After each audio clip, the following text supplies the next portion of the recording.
Yeah, y'all see the drip. Looking like money and smelling like success. We bring in that authentic, flavorful, late night energy straight to your screen. Don't play with it. Laissez les bon temps rouler. Here's V-Styles. Welcome.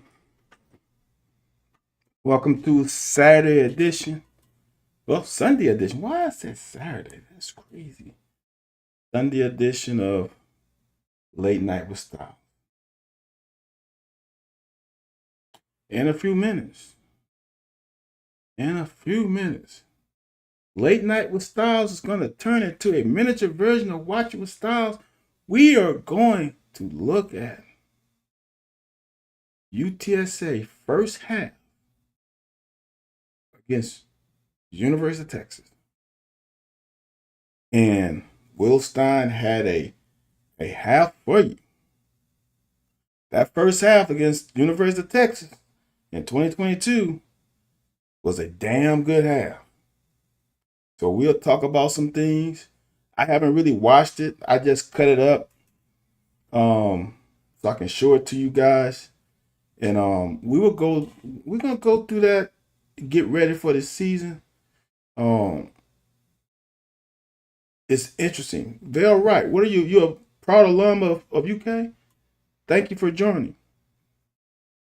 As I said always, if you join the show, especially on TikTok, if you join the show and you appreciate anything you're hearing for at least the first minute, hit the follow button.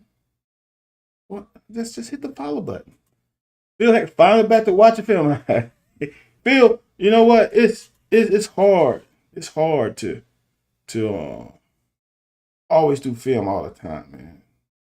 Hard. I'm delving off into doing some reaction stuff, which you know what? I gotta talk about that.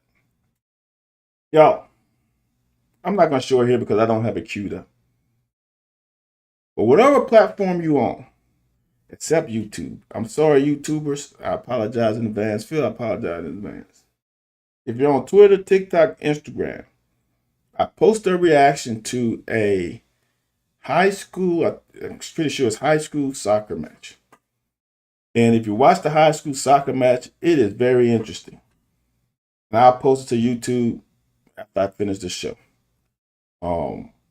Defender basically kicks the ball to the, I'm gonna just say to the wing, to the forward. And he passed it to him on purpose so he can give him a forearm shiver, push him out of bounds, and then proceed to punch him while he was on the ground. Whoa. I'm sorry. Pushed him on the ground, kicked him in the back of the head, then punched him 4 or 5 times. So I said at that moment, it brought me to a story that I will talk about. Florida, that's funny. I'm gonna keep it light because I'm not a hater, but Florida, did we not whoop y'all ass last year? I'm just saying.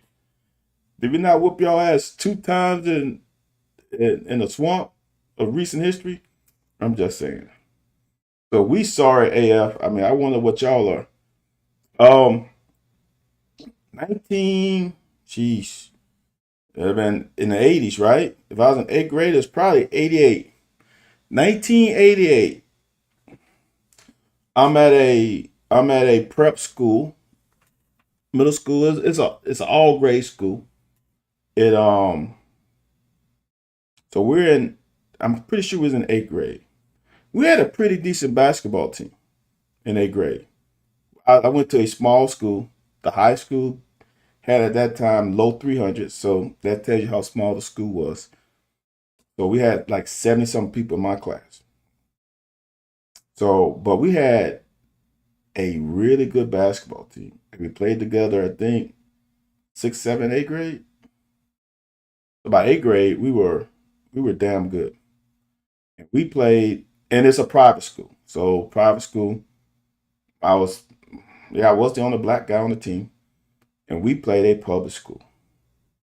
And we were in that, you know what, all Diddy. And we had a player on the team. Obviously, he was a white guy. And he could get under your skin. And I don't know what was said to the opponent. Couldn't even guess. Never asked him because I don't want to know. So we're in the handshake line. I'm in front of him. And, we good game, good game, good game. We are like, again, and this school we beat was a bigger school. We are a small school. It's middle school, though. We still a smaller school, and they supposed to have all the good athletes. And we smacked them. They didn't like it. Now, apparently one player didn't like it at all. So we're good game, because the starters got pulled and the backups were playing to finish the game up. So we get up first, and we're shaking the coach hand and whatever. And as we get towards the end, all we heard is coach say, "Get me in the locker room." We're like, wait, what happened? And this is an instance where I wish we had cell phones. So apparently, one of the guys on the team, which I really think, I don't know because we didn't play him in football, he had the build of a running back or a linebacker. And our guy had the build of a place kicker. And he cold cocked him, sucker punched him. And I didn't see it. And a lot of the players didn't see it because he was in the back of the line. So we get back to the locker room and he's you know how we have a kind of a crazy guy where he actually wore it like a badge of honor? I've never seen a guy with, when I say his eye it was starting to turn purple and he loved it. That was something special, man. I've never been in a situation where someone gets punched and they're not just distraught. Especially being sucker punched. Now, I'm not saying it didn't hurt. I'm not saying he wasn't in pain, but he wore that thing like a badge of honor. Whatever he did, it got under that guy's skin was incredible because that guy waited until the end of the game to make sure that he knew what he thought about him. And if you watch that soccer match, man, that thing was insane. Can't believe. I'm still floored about how it happened. Um, like I said, it was premeditated. But that's my story for the day. Had I was watching. If you're new to the show, again, if you join the show and you like what you hear, if you don't know, if you knew, I'm a big track guy. And today was the last day of European Championships in track. And my question is to coaches, if there's any coaches watching, give me some fodder on this. So there's a long jumper, De Sosa. I'll say De Sosa, since I don't know if you guys would know. She jumps for Portugal. Damn good long jumper, like 7 meters. I think her best is 7. So even though I'm a U.S. citizen, I'm a jumper, so we do go meters. And 7 meters is like 23 feet. 23 feet is almost 8 yards. If you're a football player, imagine running to the goal line and jumping to the 8-yard line. That's how far that is. That's pretty far. If you go on the football field and stand and look at how far 8 yards is away, you can probably, standing long jump, you might be able to go over 3 yards. You definitely can't go 4.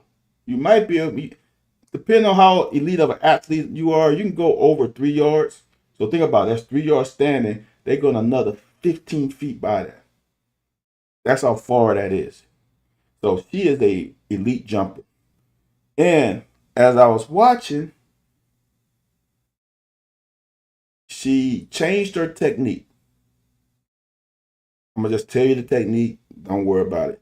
She went from a 1.5 hitch to a 2.5 hitch. And when I saw it the first time, I'm like, oh, okay, the Sosa, I see you. But then the results were not quite what she wanted.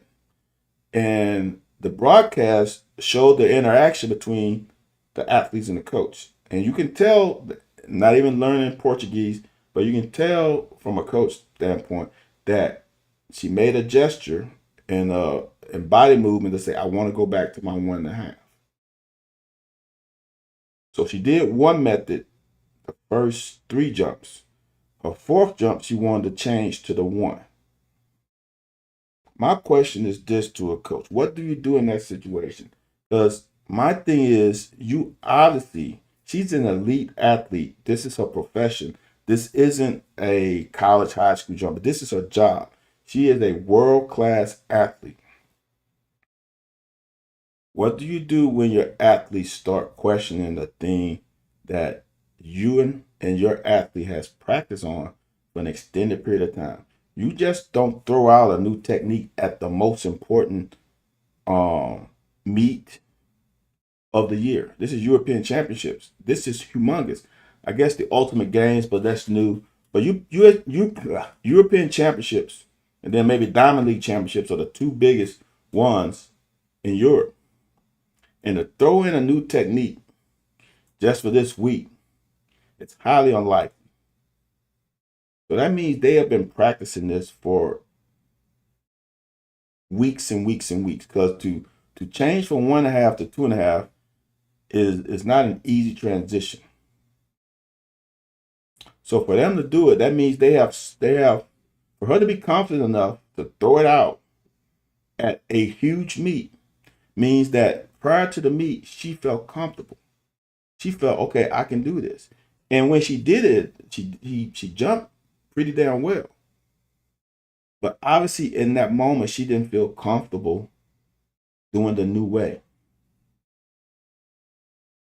So what do you do as a coach? Because you have gone through, there's a reason why you go 2.5. I'm not going to go into the technical aspect of it. I'm a jump coach. I'm not going to go into the technical aspect of it. But there's a reason why you go 2.5. And there's a benefit to going 2.5 if your style of jumping dictates that's the best method. So you go through that, and you come on meet day, and you have apprehension. One of you coaches, if you're out there watching, if you've been in that situation, how did you handle it? Because I've been in a situation and it's tough. Because you want to trust your athletes, but you also want to trust your coaching ability, and you know which way is better. Do you stay on the path of doing the updated method? Do you allow your athletes to feel comfortable? It can be out of fear. It can be out of uncertainty, especially if the numbers are not what they think they should be doing. What have y'all gone through in that situation? How do you rectify it? How do you do it on meet day, and what do you do post meet day? Because I need answers. If you watch this on replay, hit the comments and share with me how you would handle this situation as a coach. And if you're a track guy, it even work better. But I'll take any coach because it is a tough situation to be in, because when you see your athlete jump well and the method, style, mechanics, how you want to say it, that you know deep inside is the right mechanics, style, technique to use, and they execute in practice to perfection. But when they get to the meet, all the external forces creates apprehension, lack of confidence, etc. How have you overcome that situation? I was going to talk about Well, I was going to talk about Jermaine Wilcox. I'm going to leave it alone. It's unfortunate. I coach a position that is extremely technical where methods can take time. All right, Coach. Coach Williams. So let's say you have gone through the time. You have gone through the time where the technical aspect is ingrained in practice. It's just not ingrained when the pressure's on. Because you ingrained in practice, it's clockwork. And honestly, she executed the technique well in the meet. So it's not like she actually did the 2.5 hitch in the meet. For whatever reason, she thought it wasn't whatever she thought she can get more out of something else. She should have stayed with the 2.5. Because I think if she would have jumped 2 more times with the 2.5, I think she would have progressed to going further and might have gotten a medal. I think she finished in 4th. So the execution, actually, maybe I said that wrong. I don't know if I said she didn't execute the meet. She executed a 2.5. I think I did because I said she did it like the first 3 times. She executed the technique well. She just didn't think that was the best way to go, obviously, and she wanted to go back to the 1.5. So I'm just trying to figure out what psychology, what mental gymnastics could you do to calm your athlete down? And for them to not only calm down, trust you that this way is the best way. Sometimes results don't matter, and that's the hardest thing as an athlete to understand. Sometimes results don't matter. Results comes from a multitude of variables. Execution is the most important thing in any sport. And I played football, basketball, ran track. Execution is way more important than the results because I have poorly executed and still won. And I'll say I triple jumped my ass off in regional and state and didn't win because another guy was just better. But I feel more proud about those two than I feel about winning anything else because I know that I did what I needed to do and I executed to the best I could. But I need some coaches' help on that because that's something that I go to currently. And it'd be nice to have someone else's perspective. All right, y'all. We're going to get into this film. We might as well. We got 30-some minutes to get into this film. So I'm going to pull up the film of the UTSA game. So, is this the start? Man, I thought, no, they did end the other way. Eric said he's a hockey goalie. All right. Makes sense, Eric. That is very technical. When we have kids come in with bad technique, we hammer the right form of practice. But when it comes to games, we want them to be,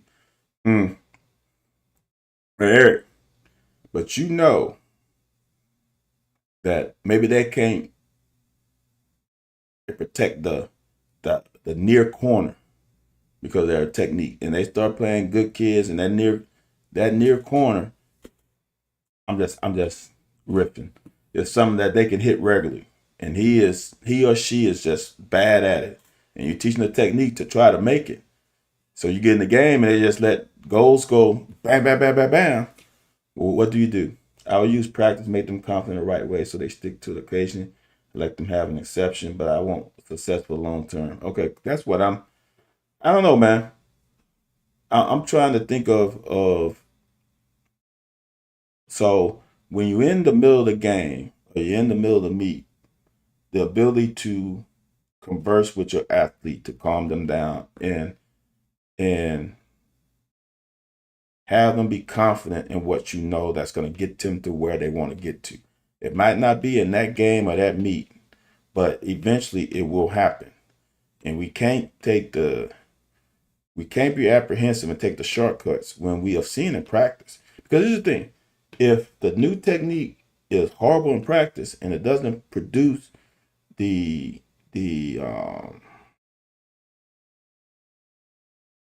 I don't want to say the results, but the look and technical aspects that gonna help you go further or do better.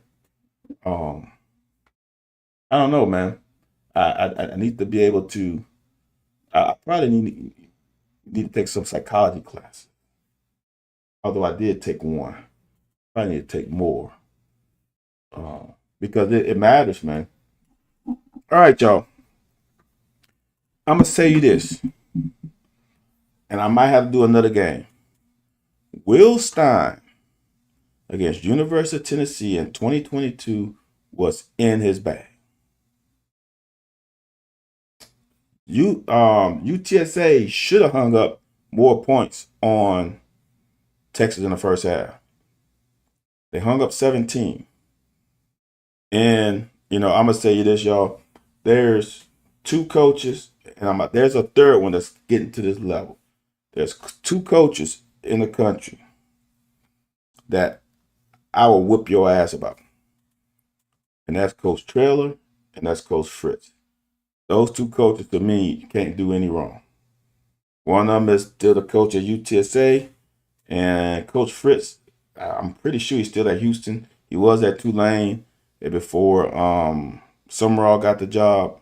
Summerall replaced Fritz because Fritz took the Houston job. Those two guys can coach their ass off. And Coach Trail is still at UTSA, and he did some things onside kick, made some decisions in the first half that made it seem like they might pull this thing out. Now, at the end of the day, Texas just became Texas in the second half. But in this first half, it did not look good for Texas. Coach had to build a trust with athletes so they feel confident in what they're doing. I agree with that, Coach. First drive, man.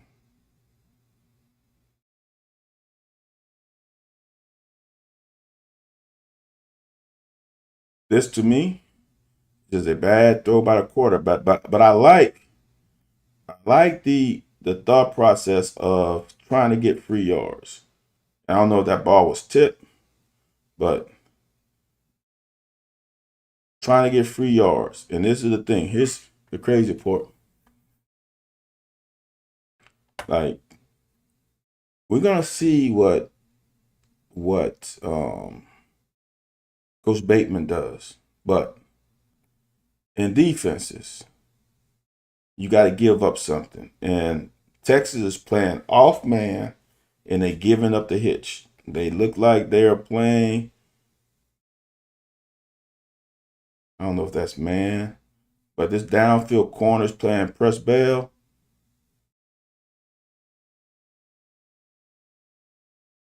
So he had the hitch if he wanted. Looked up UTSA track record. He said a lot of Power 5 teams. Dude, here's why the Texas high school coaches love UTSA, Coach Williams. Is because Coach Traylor was one of them. I'm serious. That's why they love him, because they know what kind of guy he is, because he was one of them for a long time. And so they respect him and know that he's going to treat the players that they send to him well. And he's a heck of a coach. Like, he's a legend. So if you think about it, there are a lot of great high schools in Texas, football-wise. That means there's a lot of great players. Now, there's also a lot of colleges, but they can't get them all. And Coach Trail's going to get you in UTSA and coach you up. Little motion, try to expand. And this is what, when you say scheming a guy open, this is what scheming a guy open in offensive schemes. And this is why, for me, I feel confident a little bit in the offense, is that right now, with this motion, what this motion does is put two guys in a bind. Put those two guys in the bind. As a quarterback, you are reading the adjustment. So somebody can't get, one of these players can't get out leveraged by this running back. And now, when the ball is snapped, you're going to realize which one. Either this guy's going to have to expand with him, which means if he expands, look at the distance between that displaced tight end and that linebacker. There's going to be a nice little void right in there. And now the quarterback has to find it. And watch what happens. That guy expands with him. The tight end just sticks right there, and he's got a void. That is scheming a guy open.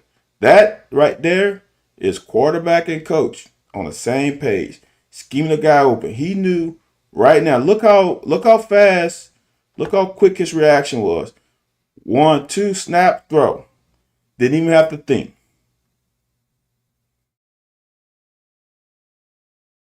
That's scheming guys open. Now we got to get into the run game. And in any successful offense, you have to be able to run the ball. Defenses have become very creative. If you start becoming one-dimensional, we are going to fool your quarterback eventually. He's gonna think like that, like the previous play. He's gonna think there's gonna be a void there, and one of them safeties gonna drop down at the last minute, and he's gonna be a pick or it's gonna be a PBU.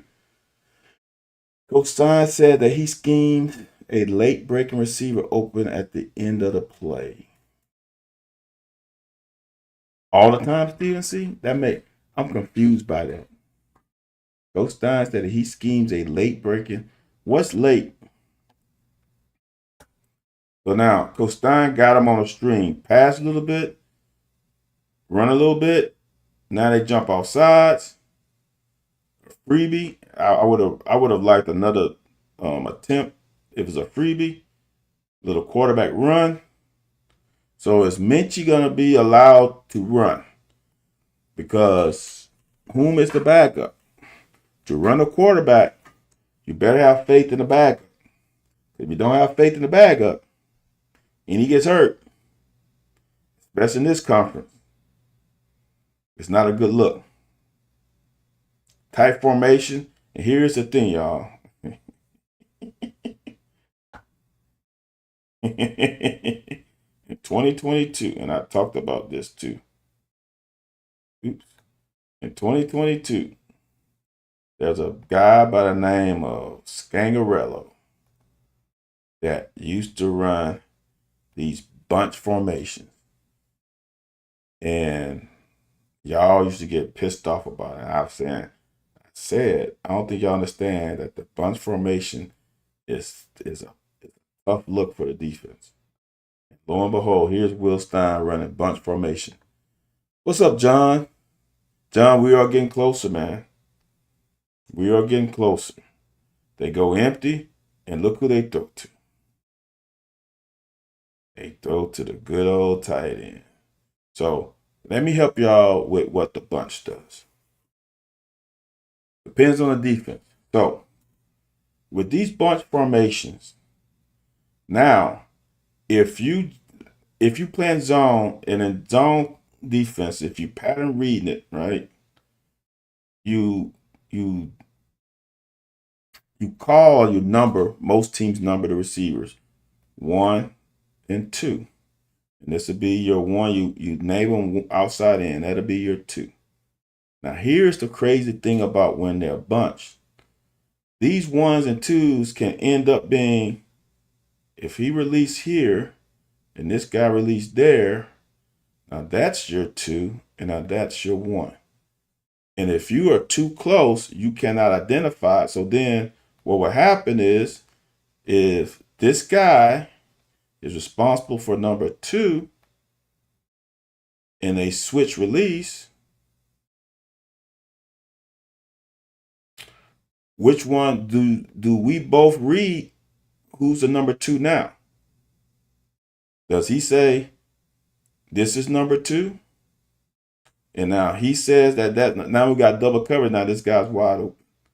So that's why when you go bunch, normally the DBs have to give a little cushion so they can allow these routes, if there's a passing play, to develop. If not, then we get 2 guys on 1. Okay? So when you do that, see this corner's off. Now he gets a quick release, 3rd and 4. Big guy on a small guy. Big guy wins.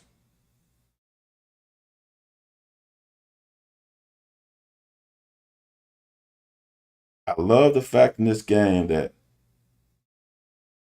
Will Stein was committed to the run. That's a great run by Frank Harris. Let's see what happened with Minchie. Can Minchie extend plays like Frank Harris did a few times in this game?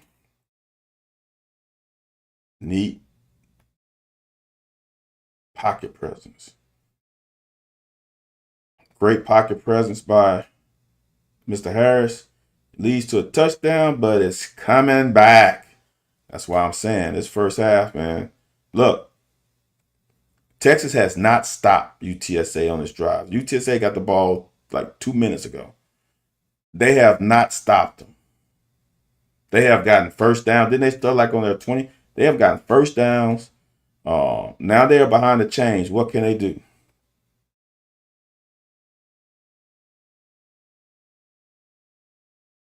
Like I said, commitment to the run. Run a wheel route, wheel stop. Dumps it off to the back. Can Kenny Minchie do this? Allow the receivers to push vertical and push these linebackers deep. And then if there are no windows, is he patient enough to be able to check it down to the running back? And let's get what we can get. And this is 2nd and 14, y'all. Look what they get. You're in 3rd and manageable now. Big down.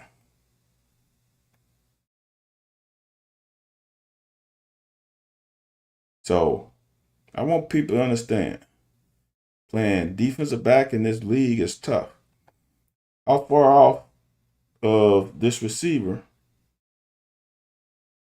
is this guy? If that's 10, he's 8.5 yards. As I tried to tell people last year, great defense makes you snap the ball. Like people call the crap the bend don't break, and I hate this. I hate hearing that because that's cliche. You can be aggressive and still make them snap the ball. Also, you have to play to the talent level of the guys you have in your room. Sticking to the run, man. I like the different, and this is the first. I don't want to call it trick play. I'm gonna call it exotic play. Motions the tight end, which I'm sure he probably was a backup quarterback in high school. Not a backup. He's probably a quarterback in high school, so he knows how to take a snap from center. 3rd and 2. First down. Y'all, they are inside. Oh, I'm just saying they're in the green zone or red zone, where you want to call it. They're in the go area. They inside the 20. They have meticulously driven down the field on Texas defense. Some of this was scheming guys open. Some of this was good play by the O-line. Impressive. 4 wide. Got to be able to either get the ball out your hand or block a little better. 1-on-1. They create a 1-on-1 situation up at the top. That wide receiver has to win most of the time. Great pitch and catch. 2-back sets is a 7. No, it's not the 70s again, Steven. It ain't that many two backs, but yes, I do like it. Another exotic formation. 2nd and goal. Just to go backside. They have bubble screen and backside slant. Oh, good tackle. Dude, that is I want y'all to understand that is an elite tackle. This elite tackle right here saves them.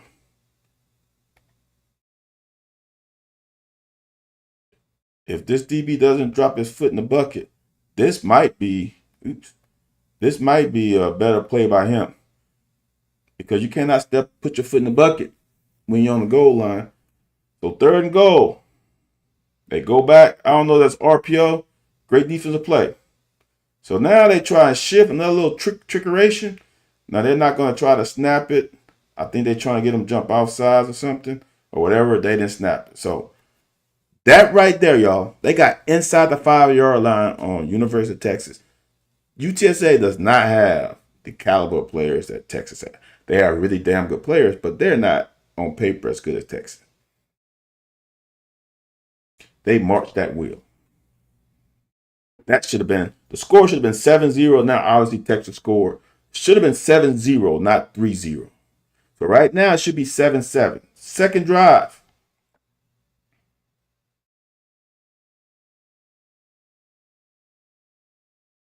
Sticking to the run game, man. Stein, run the ball means everything to me. He also had, I didn't look at the stats, but he also has some pretty damn good receivers too.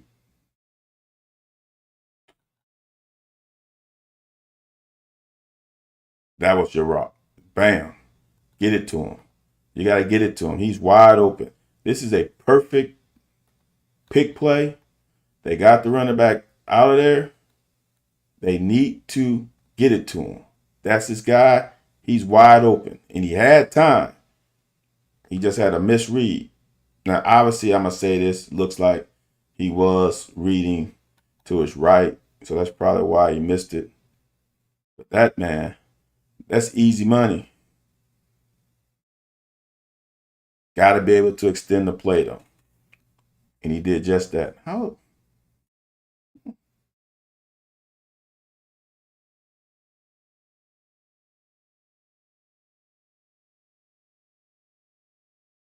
Get it out your hand. So I don't know if that was a hot call. See how the nickelback blitz? This is communication, and this is feel for the offense. He is supposed to put that in the belly of the running back.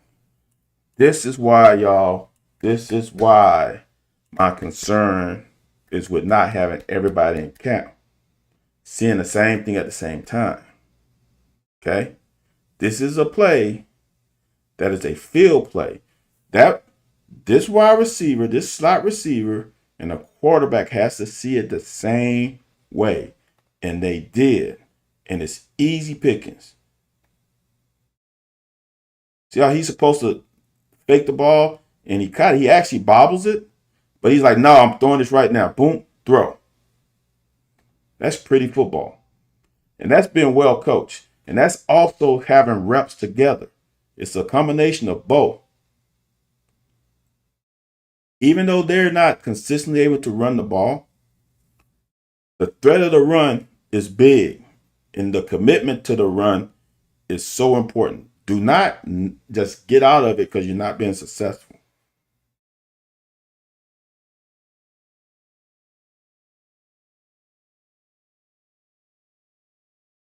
Commitment, man.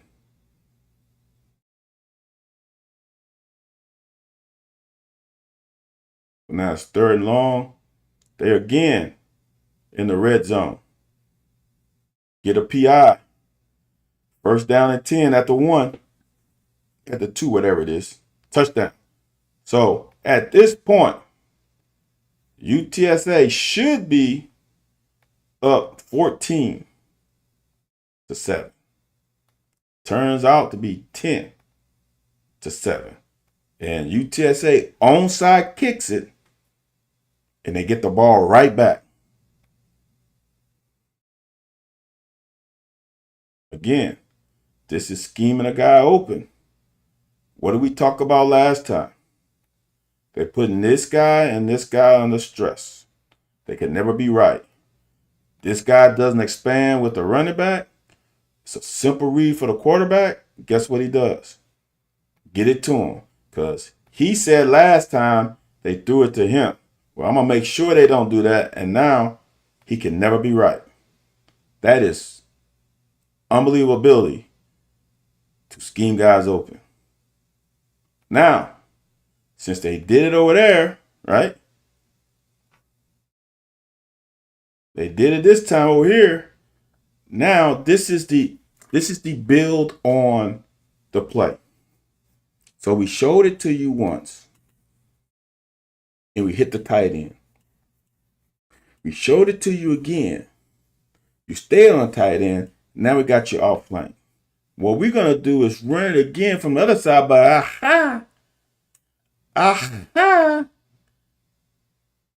double pass.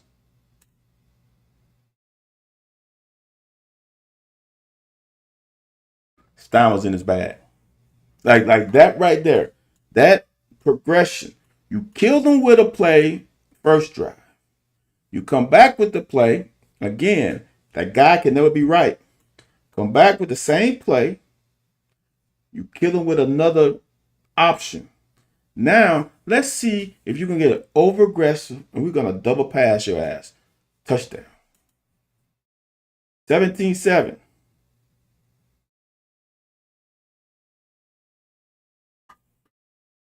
Now, obviously, Texas scored, y'all. So 17-14.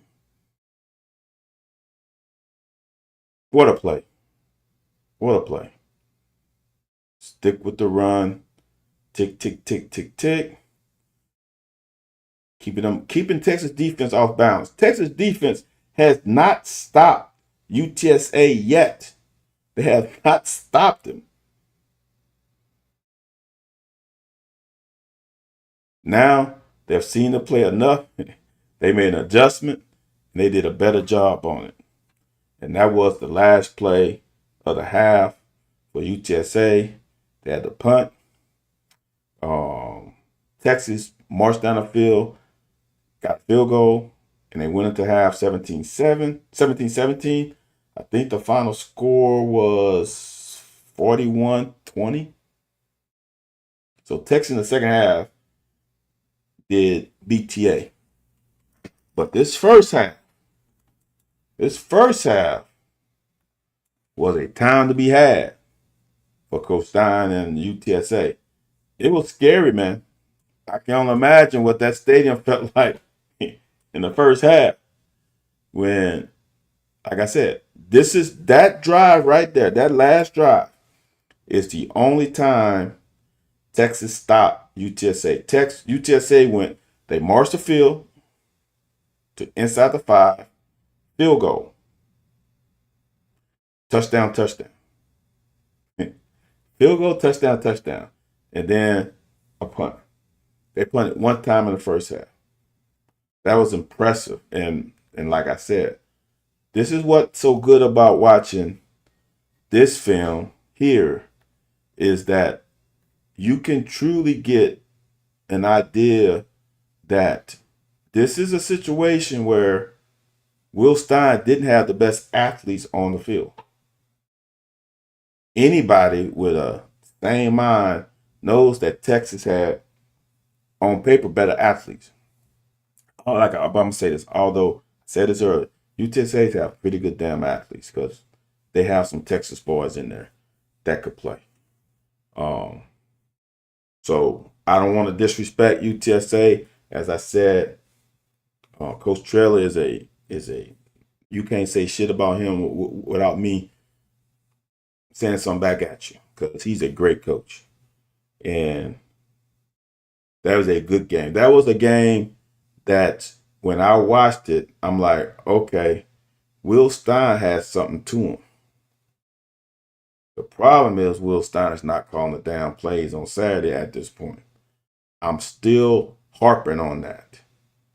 I'm still going to harp on that until I'm proven wrong. Even though I trust Joe Sloan, Will Stein has proven has proven that he can be that play caller. And sometimes you need your play caller to be that dude because we are not as talented as the team on the other side of the ball. I don't like a situation where the coach has to scheme guys open all the time, but I do like a coach who has a rhythm and play calling and is not scared to call anything at any time. Like that that double pass in that situation was crazy.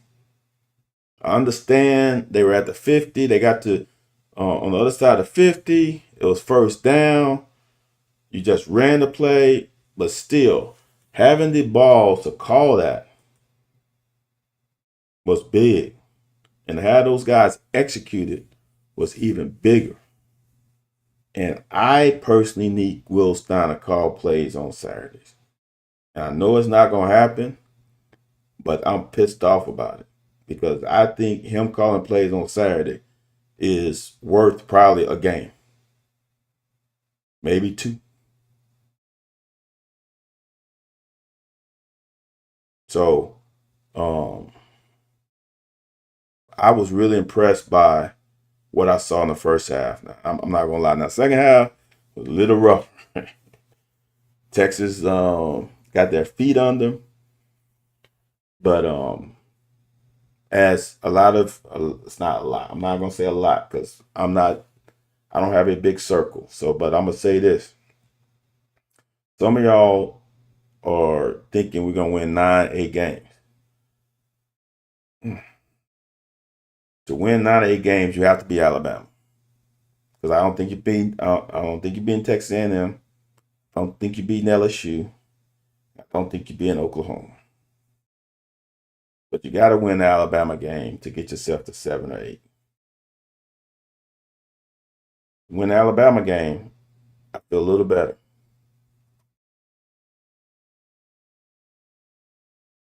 Yeah, Steven, see there, Coach Stoops didn't call trick plays. I mean, there were a few in there, but yeah, you're right. I'm not a trick play guy either because that means I'll just say to you this way, Steven, if I'm on defense and you have to pull out a trick play, that means you don't have confidence that your guys can beat me on their own. And that actually gives me confidence. I'm just going to be honest with you. Even if you score, even if we make a mistake on defense, if you have to run a trick play on us to fucking score, that means y'all ain't got confidence in your guys. Because the only way y'all can beat us on defense, if I'm on defense, is by running some shenanigans. Now, do you have enough trick plays to score 40 points? If you do, more power to you. Just like that UTSA game, just like the game I was just showing you, the onside kick got an extra possession. They capitalized on it. They ran a trick play. They capitalized on it. They ain't do shit in the second half, though. So that's what I mean. If you run a trick play, that means you, in my estimation, as a defensive player, means that you don't have complete confidence that your guys can score on us. So I'm gonna give you the trick play. Kudos to you. Great play call, coach. But that's it. Because now I know what you feel. At least I'm thinking I know what you feel. So I'm not a big trick play guy. Um, I think I might be cut from the same cloth as Coach Duke because we are a little older. Um, so, but I'm not against trick plays, and when it works, it's great. When it doesn't work, then you start looking side eye. But you have to run it to see if it's gonna work anyway. Why do you think Stein chose? I don't know. I don't know. See, this is my thing, Coach Williams, and for anybody else. Today's game has totally changed. And I'm going to go back to Sean McVay, coach for the Chargers. I mean, for the Rams. I said Chargers, for the Rams. When he got the job as a young coach, and he's still calling plays now, he comes from my thought process. I'm going to call these plays for right now. And I'm going to hire the best defensive coordinator. Hopefully, preferably, he's a former head coach that I can just give him the defense. And I don't have to worry about it. If you remember Sean McVay's first year, he was on the sideline watching the film, watching the damn tablet with the coach, with the quarterback, with Stafford, while the defense was on the field. He didn't watch the defense at all until after he was finished doing his things with the quarterback, with Matthew Stafford. I honestly think that's what Stein should do. Is give the responsibility to Bateman. Now you got the headset. He can ask for a timeout or whatever, but you are the director of the offense on game day. Joe Sloan is a good football mind. Very good football mind. Let him organize the unit during the week. He knows offense like you do. Y'all can have that conversation, and he organizes it and orchestrates it and makes sure Monday through Friday these guys know what they need to do. You as a coordinator in conversations with you as the head coach who's calling plays on Saturday, in conversation with the organizer, the offensive coordinator, you know what these players do well and not. And you have practice seeing it too. So you know what plays my offense is comfortable with and what plays they're not. And then you go in the game and your natural ability, your natural instincts, your natural intuitiveness is the most important thing. And you will get these guys in the right play or out of the wrong play or out of the wrong situation because you have shown that ability to do it. And with you not doing it on Saturdays is concerning to me. It's just that simple. And I could be wrong. That's just concerning to me. This guy is one of the best play callers in the country. And he's not using his superpowers. That's concerning. And especially after I've seen a few games, the MF can call plays. He has a great rhythm and a great progression, a great feel for the game on Saturdays. And to rip that away from him because he's a head coach, to me, is being short-sighted. Styles working with the offense. But Coach Williams, working with the offense is fine. And I get it. I want people to understand. This is why I believe Josh Heupel is one of the best coordinators. Is the ability to call plays. I don't know if Josh Heupel is a great head coach. That's where I have concerns. I'm not sure he's a great head coach, but that MF can call plays too. That it's a special skill set. Calling plays is not easy, y'all. It is a special skill set. Calling defensive plays is way easier than calling offensive plays. It is a special skill set that is so underrated, and some of them make it. Mike Leach makes it look so. So here's the deal. Mike Leach. Mike Leach gets his first head coaching job at Texas Tech. Guess who's calling plays? Because that was the reason why he got to that point. The guy was a genius. Washington State, call plays. Mississippi State, call plays. So there is a Liam Cohen, coach here, went to the NFL, calling plays. He's a head coach. There's more responsibility on the NFL level than there is in college. I'm not saying he couldn't eventually. Lane Kiffin, call plays until you felt comfortable with Weiss Jr. that he can handle it. Then you give it off to him because he's learned under your tutelage, and you have given him the ability with meetings and stuff to understand what you want, and now he can put a spin on how you call plays and y'all's conversation. I'm sure Lane Kiffin is in his ears talking about, hey, run this. I'm sure. But I need to call all the plays for Will Stein right now. So that's just how I feel, y'all. I got a little excited watching that film with y'all. Because like I said, I didn't really watch it closely. I just cut it up in the reduced form so we can get these plays off in whatever 5-6 minutes I think it was at. So I just worry about splicing and cutting it up and then whatever. I didn't really watch all of it. So I got excited watching that right there. I got excited with how he got guys open and the simplicity of it, the simplicity of the reads, making it easy on the quarterback, manipulating the defense how he wanted to, when he wanted to. The rhythm of the play calling was superb, man. So I got excited for it. But then I thought about it and I forgot that he's not calling plays on Saturdays. Damn. All right, y'all. We buttoned up against an hour. I appreciate all of y'all coming to watch little old me on God's Day, Rest Day, whatever you want to call it. Like, comment, subscribe. I got a little change to the outro. I made a little bit of tweak to it. If you want to listen to the outro, listen to the outro.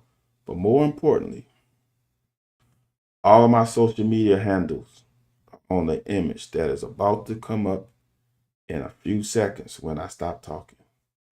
So stay around for about another 30 seconds. And if you really like what you heard, heard, whatever, if you are watching this in replay, go follow me on another social media platform that you're watching.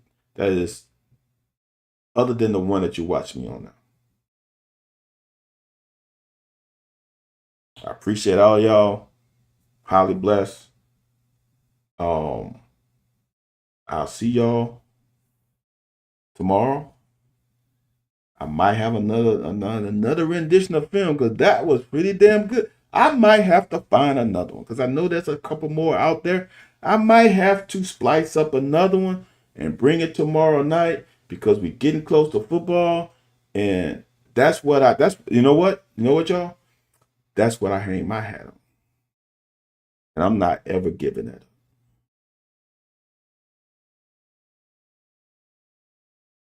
Thanks for watching. Like, comment, share, subscribe. Hit the notification button over on YouTube so you can get notified when I go on. And I'll see y'all tomorrow. Same time, same station. Thanks for tuning in to Late Night with Styles. We appreciate you spending your late night hour with us. Make sure to hit that follow and subscribe button so you never miss an episode. Until next time, take care. We out.